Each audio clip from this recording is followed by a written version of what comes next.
Moi, je pense que c'est un vide, hein? Être expulsé des Forces armées canadiennes, surtout pour mauvaise conduite, place les anciens combattants dans une situation d'extrême vulnérabilité. C'est comme sauter en parachute dans le vide sans trop savoir ce qu'il va y avoir en bas. Des motards criminels en profitent pour les recruter, d'après nos informations. Une enquête, le projet Nighthawk, a donc été lancée par la police militaire pour surveiller le comportement des groupes de motocyclistes formés de soldats actifs et d'anciens combattants, qui entretiennent des liens avec des gangs de motards hors la loi. La grande majorité des membres des membres d'armée canadienne et des anciens membres des Forces armées canadiennes qui font partie des clubs sont parfaitement légitimes.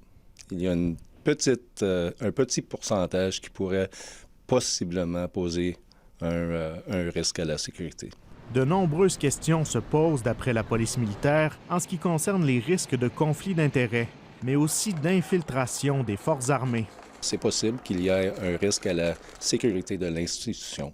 Et lorsqu'il y a un risque à l'institution, il y a aussi un risque à la carrière du membre. Le rapport précise que les membres des Forces armées canadiennes présentent un intérêt pour les groupes de motards criminels en raison de leur accès aux armes, aux munitions et aux explosifs, ainsi que de leur entraînement militaire.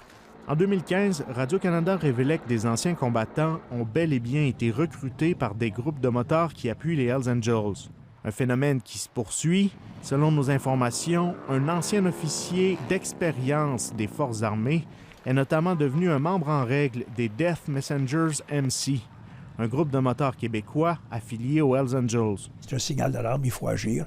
Ce colonel à la retraite estime que les règlements militaires doivent être appliqués pour interdire les liens des soldats avec des motards criminels. Je ne sais pas si les autorités militaires, j'espère du moins, ont pris des mesures nécessaires dans un premier temps pour laisser savoir aux ceux qui sont en service actif que ceci n'est pas permis. Et pas seulement que n'est pas permis, mais advenant que des gens passent outre à ce règlement-là, ce nouveau règlement-là, des mesures disciplinaires vont être prises. La police militaire admet d'emblée qu'elle n'a pas identifié d'activités criminelles organisées faites par des groupes de motocyclistes formés de militaires.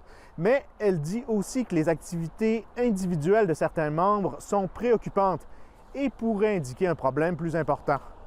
Ici Guillaume Dumont, Radio-Canada, Ottawa.